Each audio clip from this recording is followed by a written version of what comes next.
Nossa história começa em um belo apartamento, onde ele, um homem, está sentado observando uma foto. Nessa foto, mostrava um jovem rapaz sorridente, muito semelhante a quem segura a foto meio melancólico. Ele diz que não esperava que a primeira coisa que veria de seu irmão em 5 anos seria seu obituário. Voltando algum tempo no passado, 3 anos atrás, sua mãe, que já era uma pessoa ruim de saúde, esteve passando os últimos dias de sua vida tentando encontrar seu irmão desaparecido. Porém, sua doença se agravou ainda mais, e no fim ela faleceu sem encontrá-lo. Em seu enterro, as pessoas apenas puderam desejar que ela tivesse um bom descanso. Naquele mesmo dia, ele chegou em casa e se deparou com a pilha de cartazes de desaparecido que sua mãe colava pela cidade, mas ver aquilo não trazia nada além de ódio em seu coração, pois essa preocupação desnecessária foi o que matou sua mãe. Naquele mesmo dia, ele arrumou suas coisas e deixou tudo para trás, desistindo completamente de tentar encontrar seu irmão mais novo, e assim deixou a Coreia ao se alistar para servir na África. Já em pleno voo a caminho da África, ele pensa que não teria qualquer motivo para voltar à Coreia novamente, ou pelo menos era isso que ele pensava no passado. Agora, com uma caixa em mãos, ele a abre, e dentro estavam os pertences que foram encontrados no corpo de seu irmão no dia em que ele foi encontrado. Vendo seu irmão vestido com uma armadura junto a outras pessoas estranhas, ele se perguntava se seu irmão talvez estivesse fazendo parte de um filme. Porém, havia mais uma coisa dentro da caixa, um estranho relógio de bolso prateado. Ele se recorda que esse foi o presente que ele deu a seu irmão no dia das provas de entrada da faculdade, para desejar boa sorte. Virando o relógio, uma pequena assinatura estava na parte próxima à borda. Voltando em suas memórias, estamos naquele dia em que seu irmão dizia que estava mesmo precisando de um relógio, e ele disse a seu irmão que esse é mais estiloso que essas coisas digitais, e perguntou o que ele achou do presente. Mas seu irmão percebeu que seu nome estava escrito errado, e ele perguntou como assim. Seu irmão explicou que estava escrito Chá e não K, e, irritado, ele tenta pegar o relógio de volta para levar ao velho que o vendeu para consertar, mas seu irmão se recusa e diz que isso não é necessário, que vai ficar com o relógio assim mesmo. Ele até brinca, dizendo que, se um dia precisar, escreverá seu nome como K. Lembrando-se das conversas com seu irmão, nosso protagonista amargurado finalmente solta um sorriso. Ele decide abrir o relógio para ver como estava, e por um momento o ponteiro permaneceu parado, mas logo começou a se mover novamente, fazendo seu som ser ouvido mais uma vez. Em seguida, seu corpo sente um forte impacto, e ele escuta a voz de seu irmão. Isso é para seu irmão que um dia estará em posse desse diário, pois, quando estiver com esse relógio em mão, muito provável que seu irmão mais novo já terá partido desse mundo. Todo assustado, ele se perguntava se isso era uma alucinação, pois não tinha qualquer coisa instalada no relógio. A mensagem do irmão então continua, pedindo desculpas, pois, por sua causa, ele provavelmente passou por vários problemas. Conta que apenas queria um remédio que pudesse curar sua mãe, e, por um tempo, até pensou que poderia voltar rápido, mas no fim acabou por partir dessa maneira.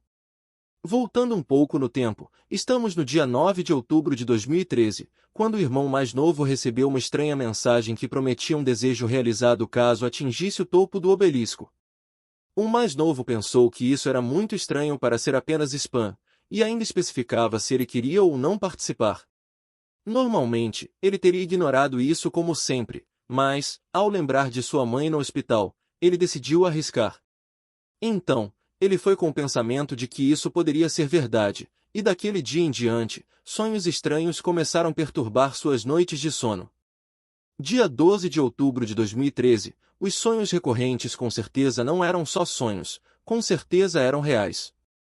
Ele podia afirmar que tinham elfos e anões lá, um mundo onde orcs, trolls e espíritos de dragões rugiam, e no centro de tudo estava a Torre do Deus do Sol, com as lendas dizendo que aquele que alcançar o topo dessa torre poderá se tornar um deus.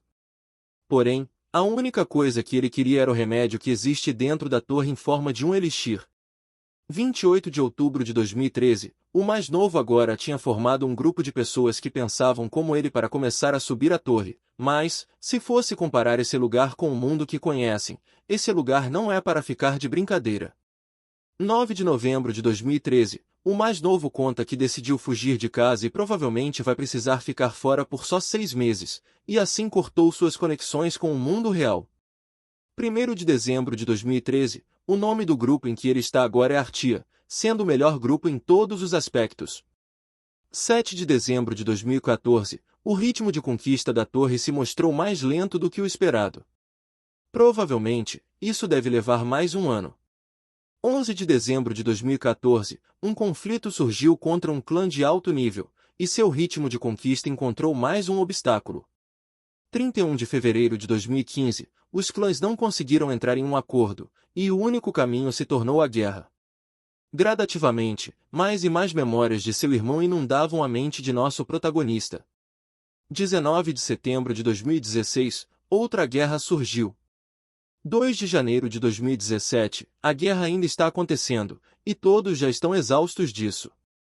6 de junho de 2017, há um traidor entre o grupo, a discórdia tomou conta do clã inteiro, e todos estão começando a suspeitar um do outro. 1º de julho de 2017, o corpo do mais novo apresentava estar debilitado, e ele se via viciado. 30 de outubro de 2017, metade dos membros desertaram do clã, e agora eles estão sendo derrotados na guerra. Aos poucos, seu corpo estava se deteriorando. 1º de novembro de 2017, a mulher por quem ele estava apaixonado o apunhalou pelas costas e o deixou, e agora seu corpo deteriorado estava cada vez pior. 1º de fevereiro de 2018, o mais novo foi o único que sobrou em Artia, o que faz ele se perguntar onde as coisas começaram a dar errado. 28 de fevereiro de 2018, agora o Elixir estava em sua posse, porém era impossível mandá-lo com tantos inimigos o cercando de todos os lados. Foi nesse dia que ele percebeu que não tinha uma única pessoa nesse mundo que estivesse a seu lado, mas ele não podia demonstrar fraqueza para esses bastardos, por isso ele deixa para trás essas notas, pois acredita que seu irmão poderá vê-las e conseguir levar o Elixir para salvar sua mãe. Depois dessas memórias inundando sua mente, um silêncio segue por aquela sala, e, segurando o relógio firmemente, ele ouvia seu irmão dizendo que esperava que seu irmão recebesse esse relógio, pois espera que um dia ele possa ouvir essas notas. Após essas últimas palavras, o tic-tac do relógio cessou seu funcionamento, deixando nosso protagonista imerso em solidão, até que estranhamente uma tela de sistema surge em sua frente, anunciando que a sucessão foi inicializada. Uma força estranha começa a fluir por seu corpo, e ele percebe que essa é a tal mana, o poder que a torre e aquelas outras pessoas no outro mundo possuem.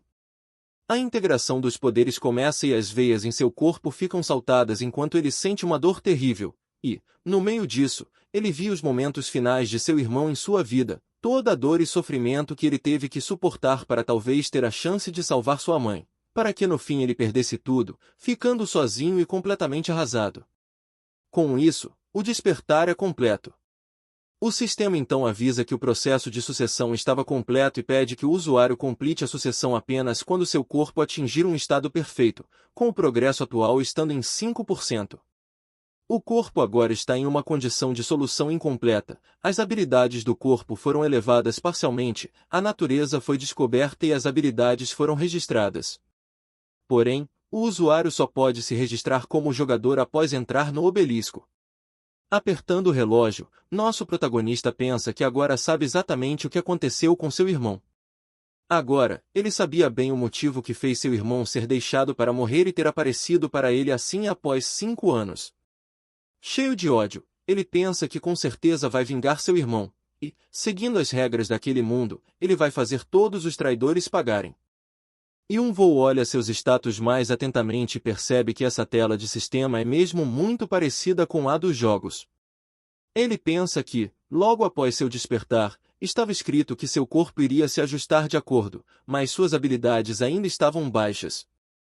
A primeira é a natureza, sangue frio. Com isso, o indivíduo terá uma racionalidade inabalável em qualquer situação, além de ser completamente imune a ataques mentais ou qualquer coisa como acusações ou lavagem cerebral. E um voo pensa que essa natureza não é ruim. O próximo é a proeza da visão dracônica, literalmente são olhos de dragão, capazes de penetrar até mesmo a verdade. Com isso, o usuário pode ver através de alguém, status de pessoas ou objetos com antecedência.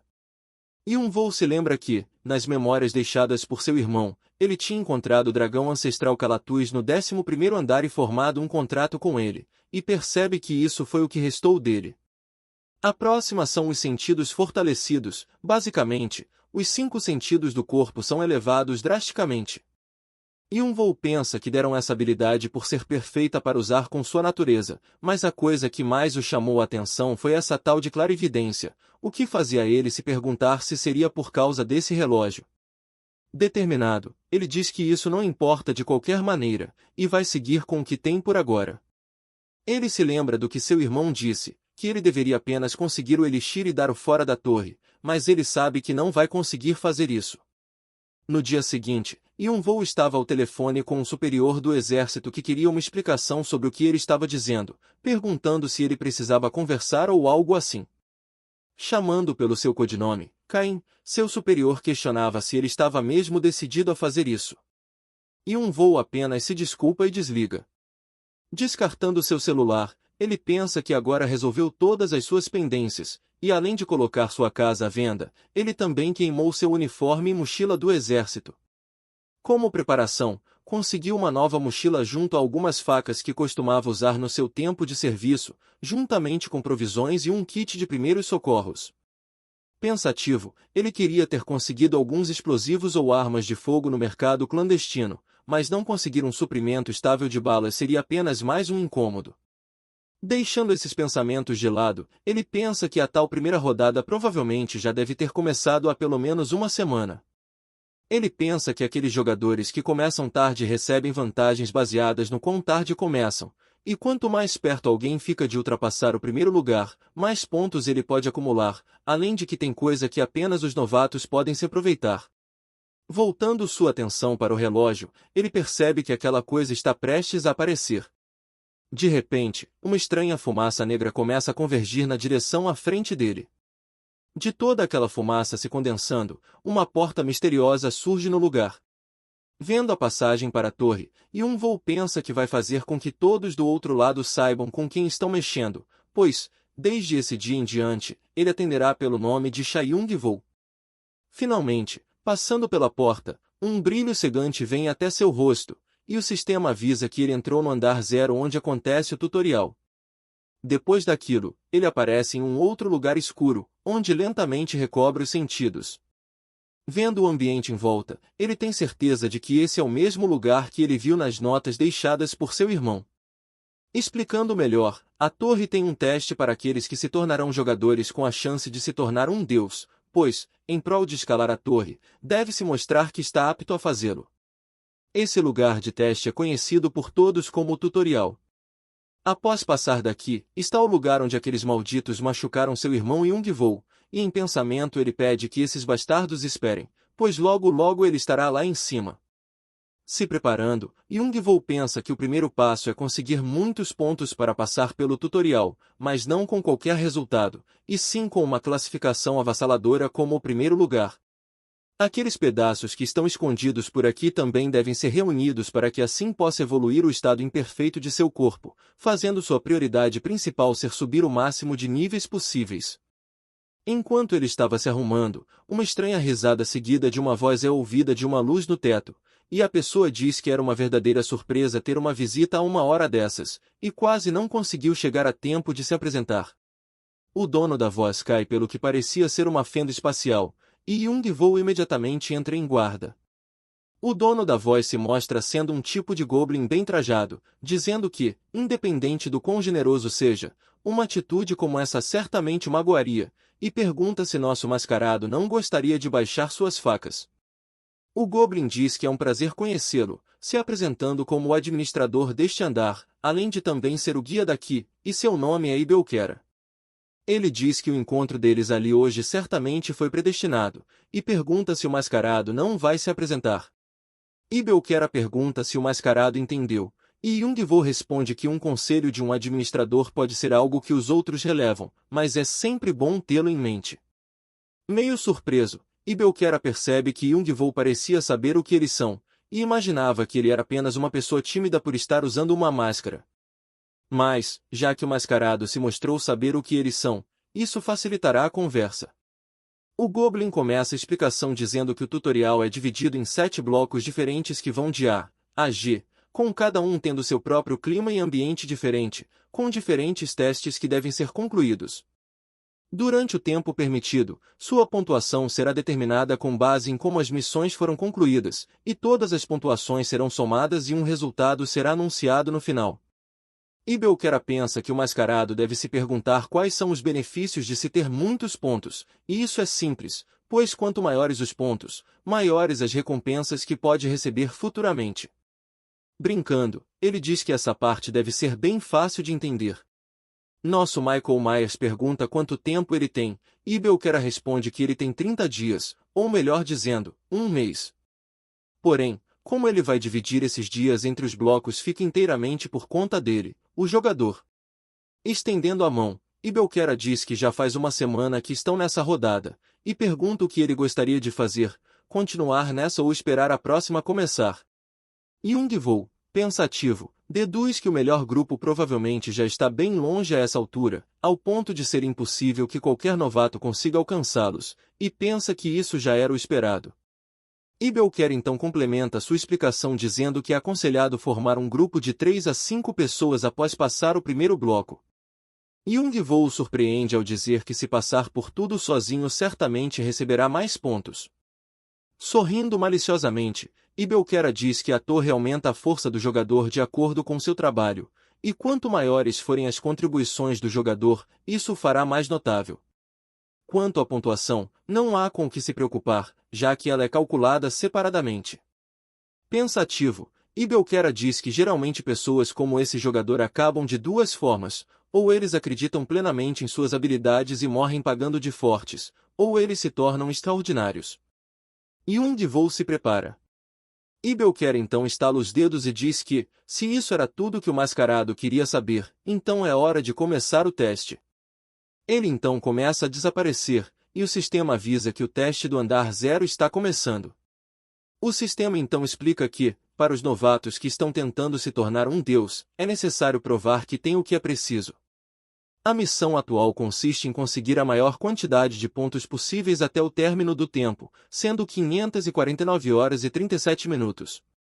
O contador então começa a girar, e Young-Woo caminha na direção do corredor que apareceu após entrar na torre. Ao ultrapassar uma linha branca no chão, o sistema avisa que ele adentrou o bloco A, e a missão aqui é desarmar todas as armadilhas presentes no andar ou destruí-las. Após o aviso do sistema, algo passa por ele em uma velocidade assustadora, causando um corte em seu braço. Ele se lembra que as notas avisaram sobre as várias armadilhas desse andar, mas já que ele não tem conhecimento de onde estão os gatilhos das armadilhas, essa informação não ajuda muito. Fazendo a bolsa de escudo, ele segue pelo corredor, correndo em frente sem parar. Ele acaba ativando vários gatilhos de armadilha, e uma salva de flechas vem em sua direção. Por sorte, ele consegue defender com sua bolsa, mas essa foi por pouco. Young-Woo percebe que essas flechas que o atingiram são feitas de aço. Vendo essa complicação à frente, ele pensa em se manter próximo às paredes para evitar tomar mais flechadas. Porém, assim que ele dá mais um passo, outro gatilho é ativado, disparando mais ataques contra ele. Vendo-se naquela situação, ele não tinha qualquer outra expressão em seu rosto que não fosse surpresa. No fim, ele recebe em cheio várias flechadas por todas as partes do corpo. Depois dessa última saraivada de flechas, Young-Woo estava bem acabado, se arrastando pela parede. O sistema avisava que, pela dor intensa, agora ele estava em um estado de atordoamento. Devido à natureza de sangue frio, ele vai se manter calmo, e logo em seguida, outra mensagem diz que o atordoamento passou e uma nova habilidade foi adquirida, tolerância à dor. Ofegante, ele pensa que já sabia que as coisas seriam difíceis por aqui, mas nunca imaginou que seria desse jeito, e comenta que, se isso continuar, ele vai acabar ficando louco. Sem pensar muito, a primeira coisa que ele faz é pegar uma das flechas de seu braço e puxá-la para fora. Espetado como um porco-espinho, Young-Woo se apressa em estancar o sangramento. Posteriormente, o sistema avisa que ele sofreu uma queimadura, e por isso estava atordoado. Mas, graças a seu talento sangue frio, ele ainda podia manter a calma, e, após alguns minutos do tratamento, ele desenvolve tolerância a queimaduras. Parcialmente recuperado, ele volta a avançar pelo corredor escuro mais uma vez, e, enquanto andava, ele pensava que, quando as flechas foram disparadas, elas pareciam, de alguma forma, ter um padrão, ou pelo menos um sinal fraco disso. E pensa que vai ter que encontrar o momento certo de onde as flechas vêm. Porém, usando apenas os olhos, ele acha que isso vai ser difícil, então resta tentar ouvir quando o mecanismo começar a girar. E essa é a forma. Será o momento perfeito de descobrir de onde as flechas estão vindo e para onde estão indo, sendo o único jeito escutar o som das engrenagens girando nesse curto espaço de tempo.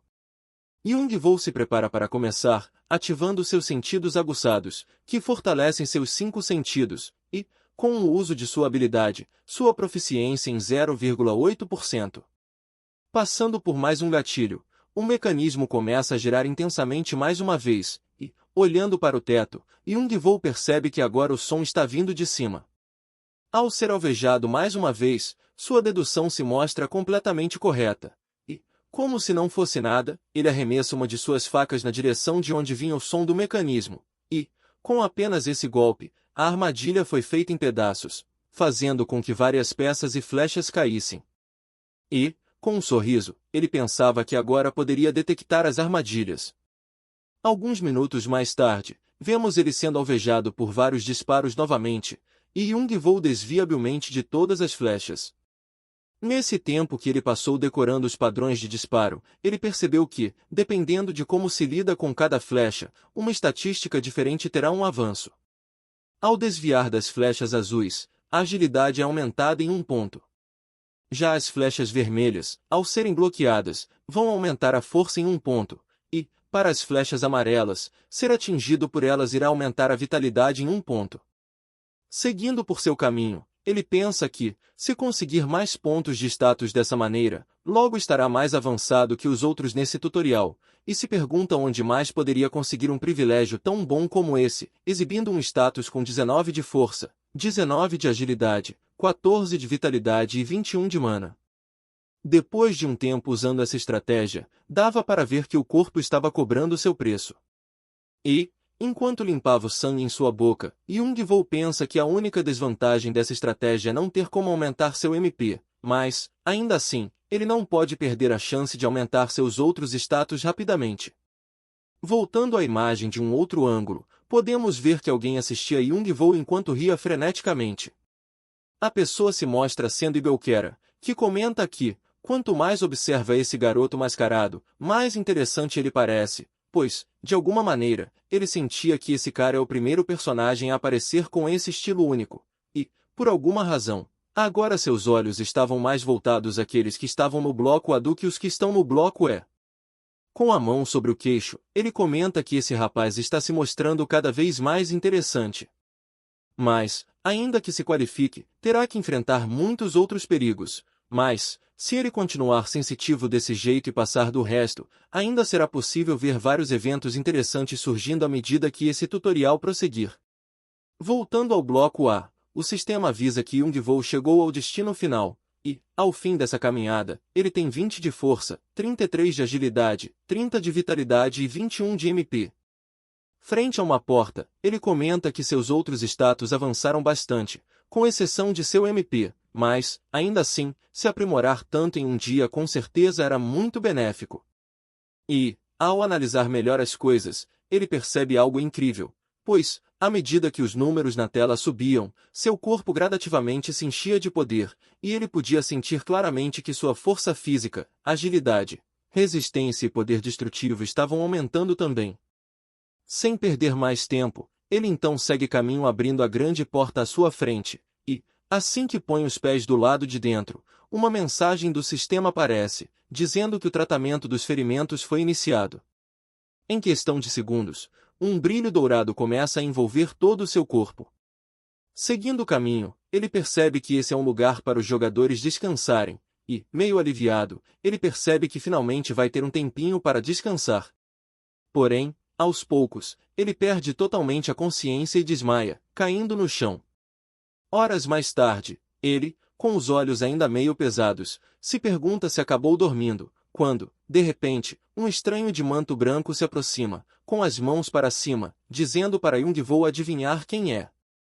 No susto, ele imediatamente dá um passo para trás, se afastando do estranho encapuzado. Assustado, ele se perguntava como esse cara se aproximou dele sem que o percebesse, pois ele tinha certeza de que a habilidade de sentidos aguçados ainda estava ativa, o que fazia ele se perguntar como não percebeu esse cara, mesmo ele estando tão perto assim. Mas, recobrando o juízo, ele pensa que pode ser aquilo, e pergunta se esse cara de capuz é um mercador misterioso. O mercador diz que é um alívio que Yong-woo saiba quem ele é, e se apresenta como um mercador que estava de passagem. Vendo isso, Yong-woo percebe que estava certo. Esses caras são mercadores viajantes que aparecem no ponto final para suprir as necessidades dos jogadores em troca de um pagamento, e os artigos vendidos vão de comida, poções, livros de habilidades e até mesmo artefatos raros que existem nesse mundo. O mercador pergunta se, depois de chegar tão longe, havia alguma coisa que o jogador precisava, e informa que é um mercador que vende de tudo que há nesse mundo, e, se estiver precisando de algo em específico, pode sempre vir até ele. Yong-woo é levado na conversa do mercador e acaba dando uma olhadinha nos produtos oferecidos. Dentre os itens, estavam veneno de górgona, chifre de bode dourado e o olho esquerdo de Tiamat. Yong-woo percebe que cada um desses itens é extremamente raro, e não tinha a menor hipótese de um jogador no tutorial conseguir comprá-los. Entretanto, Yong-woo reconhece que ainda não está no nível de depender de artefatos ou habilidades, e, por ora, vai ficar apenas no treino do seu corpo. Olhando mais alguns artigos, ele finalmente encontra o item que estava à procura. O item em questão é um ticket de reset, com um efeito incrível de voltar o usuário a um local desejado. Yong-woo pergunta como pode pagar por esses itens, e o mercador explica que aqui no tutorial ele apenas aceita pontos de estatísticas, e era apenas preciso pagar a quantidade certa, e ressalta que ele tem apenas os preços mais justos. Porém, Yong-woo percebe que a inflação aqui está igual à do Brasil, cobrando incríveis 2 pontos de força por uma única garrafa de água, e percebe que isso daqui nada mais é que um roubo de pontos. Sem outra escolha, Yong-woo diz que tem algo que ele gostaria de comprar, e o mercador pergunta qual seria o item, e Yong-woo diz que, oferecendo todos os pontos de status que conseguiu nesse bloco, ele quer comprar tudo em tickets de reiniciar o bloco A. O mercador pergunta se ele estava mesmo falando do ticket de reset, e Yong-woo confirma. O mercador comenta que ele é o primeiro jogador que pede por esse item, pois normalmente as pessoas buscam itens que possam ajudá-las a completar os próximos blocos.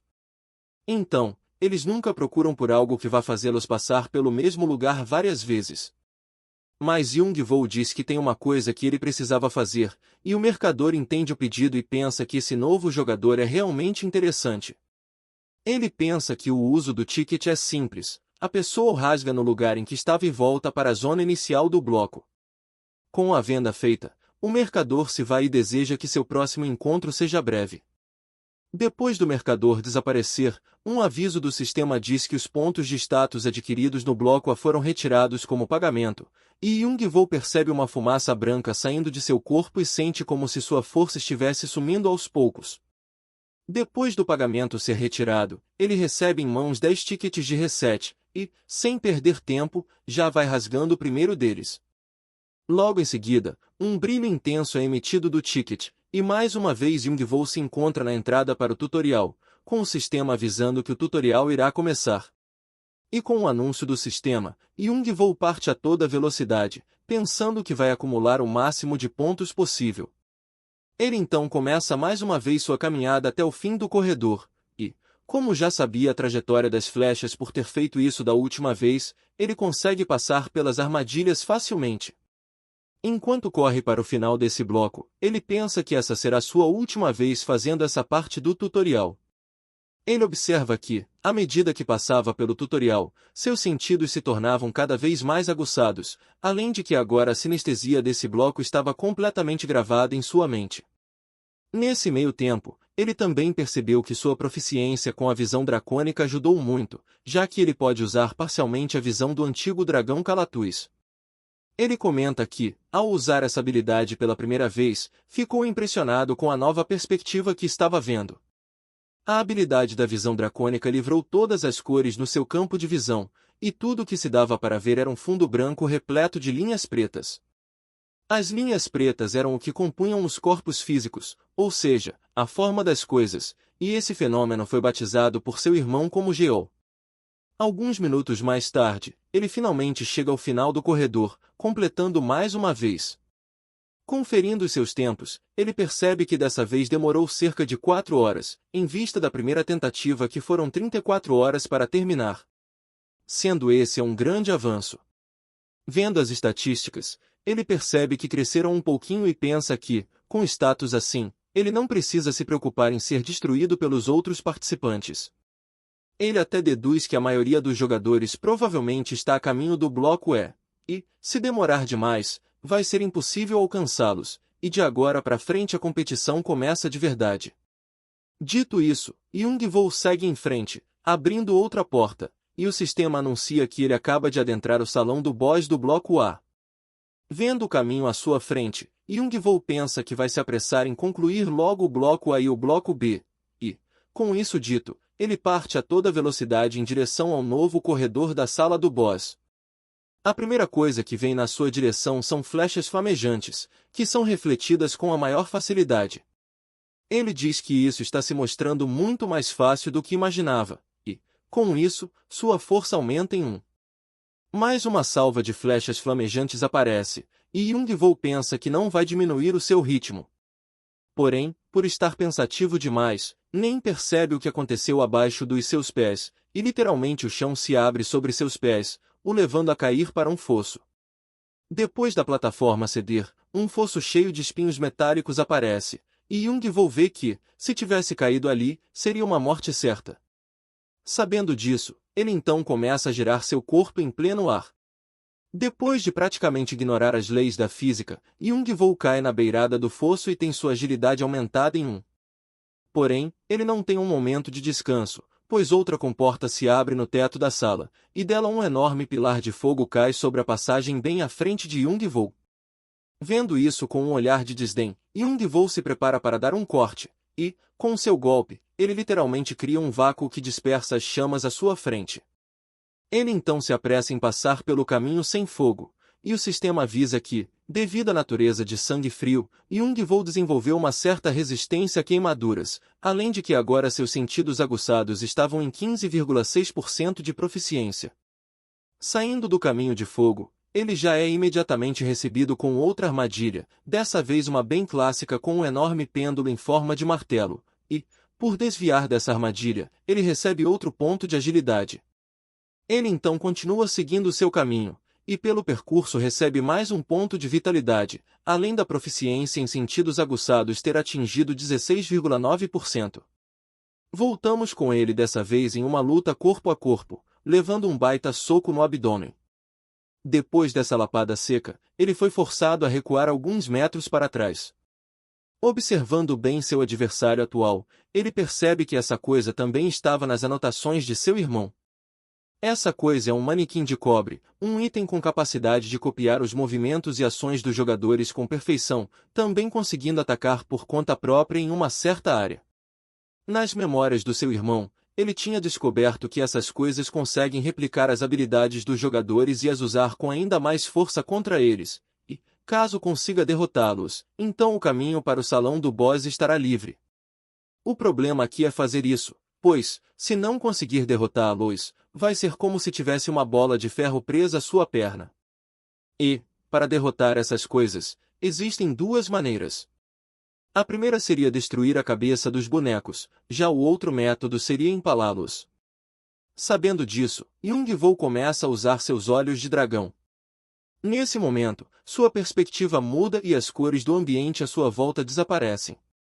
Sem as cores, era possível ver uma massa escura no peito do manequim, e Young-Woo percebe que aquele era o ponto fraco. Porém, o manequim mais uma vez vem para cima devido à aproximação de Young-Woo.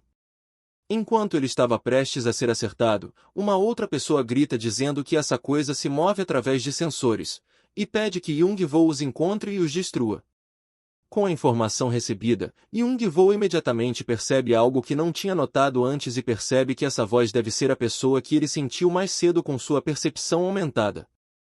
Porém, o conselho não adiantou muito, já que Young-woo tinha total ciência de que esses manequins se moviam através de sensores, e, num movimento rápido, ele acerta o peito do manequim bem em seu ponto fraco e, logo em seguida, se afasta. E isso tudo com razão, já que o manequim explodiu logo após. A pessoa misteriosa se mostra enquanto a poeira da explosão baixava, e, incrédulo, ele dizia, espantado, que isso era impossível. Young-woo imediatamente se vira na direção do indivíduo misterioso com um olhar de quem está pronto para encerrar a situação na porrada. Caminhando na direção desse garoto, Young-woo pensa que, mesmo com sua visão dracônica, mal conseguiu descobrir que os manequins de bronze se moviam com a ajuda de sensores. Isso provavelmente é algo que jogadores normais nem mesmo desconfiam. Mas a pergunta aqui é como esse garoto afeminado conseguiu descobrir isso. O moleque afrontoso pergunta o que o mascarado planejava fazer com ele, e Young-woo percebe que esse cara parece fraco demais. Young-woo então pergunta o que o garoto queria dizer com fazer com ele. O garoto explica que queria saber de suas intenções, mas Young-woo fala que não tem nenhuma e aproveita para perguntar como ele sabia daquilo. O garoto, confuso, se pergunta do que ele estava falando, e Young-woo explica que estava falando dos sensores nos bonecos. Ele queria saber como descobriu, e o garoto fica meio relutante em responder, mas acaba contando que apenas viu os fios de mana que ficam em volta do boneco.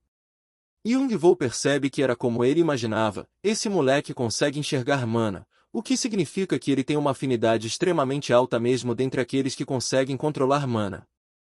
Young-woo então diz que estava mais interessado em como esse garoto consegue controlar sua mana, pois talvez ele possa ensiná-lo como fazer isso. Ele pensa que, se conseguir aprender essa técnica, vai ser de grande ajuda quando tiver que aprender a controlar a mana. O garoto pergunta como assim, mas Young-woo diz que não quer nada de graça.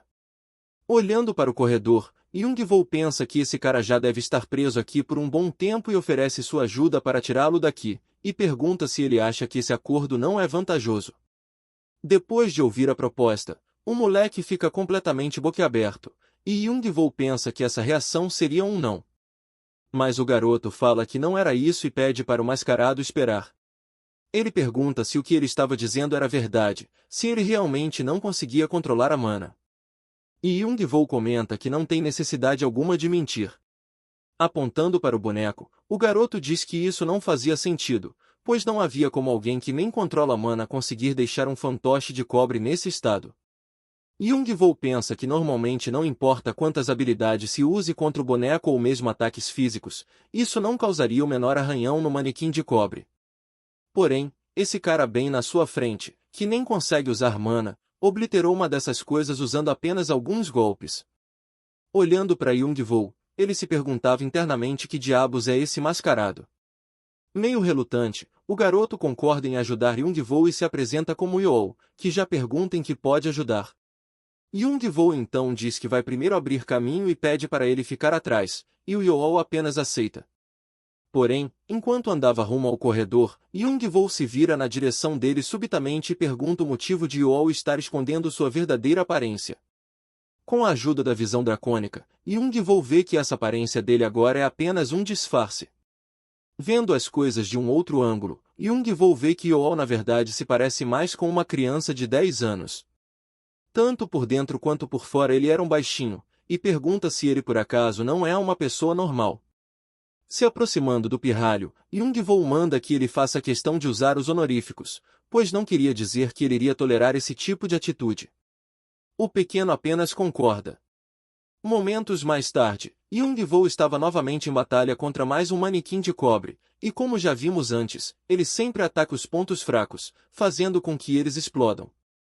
Já em outra luta, ele continua com sua faca em mãos, dá um salto, caindo em direção a outro manequim de cobre que já leva uma baita estocada no peito. Enquanto as criaturas eram literalmente obliteradas sem a chance de revidar, o pequeno Yoo assistia tudo muito surpreso. Young-woo então fala que estão quase no bloco B e pergunta se Yoo não vai falar nada agora. Yoo conta que não sabe o que o mascarado vai achar disso, mas ele já nasceu com a capacidade de ver mana. Young-woo fica surpreso com isso, perguntando se isso talvez fosse uma habilidade de linhagem sanguínea, e Yeol fala que é algo parecido. Young-woo pensa que não existem muitos casos como esse no mundo, porém isso acontece de vez em quando em mundos diferentes. Dentre os genes, podem às vezes haver alguns que manifestam um tipo de habilidade sobrenatural que foi conseguida de alguma maneira, e esses traços são passados de geração em geração através da linhagem de sangue. Resumindo, em um momento específico, um indivíduo da linhagem pode, em determinado momento, conseguir algo grandioso de sua linhagem, para então, no futuro, passar isso para seus descendentes. Yeol é um desses raros casos. Yeol explica que a habilidade que herdou de sua linhagem sanguínea o permite ver, sentir e até mesmo tocar a mana. É como se tivesse uma afinidade natural com a mana. Ele explica que foi assim que descobriu os sensores nos manequins, e, logo depois de ouvir isso, Young-woo percebe que esse garoto era como seu irmão. A natureza que seu irmão tinha era a adaptação perfeita. Sendo compatível com tudo, ele logo era compatível com a mana, e, ao invés de passar pela dificuldade que as pessoas de seu mundo normalmente têm, ele não sentiu qualquer desconforto usando a mana. Na verdade, era mais como se ele tivesse recuperado algo que há muito tempo foi perdido, sendo capaz de controlar a mana como um especialista. Young-woo agora sabia disso, pois os companheiros de seu irmão disseram isso nas notas, surpresos com o que ele podia fazer. E essa habilidade foi o que fez o antigo dragão Calatuz escolhê-lo. Tudo graças a essa característica, já que, graças a ela, seu irmão poderia se comunicar com tudo, então seria possível herdar as habilidades do dragão, algo que as pessoas normalmente não seriam capazes. Yeol explica que há pessoas que podem ser consideradas gênios, mas ele não se adequa a esse título. Normalmente se vê a mana como um rio, já a magia como a água de pequenos cumes ou um reservatório que corre por pequenos rios. Young-woo pondera o que acabou de ouvir sobre um reservatório, quando uma tela de sistema aparece.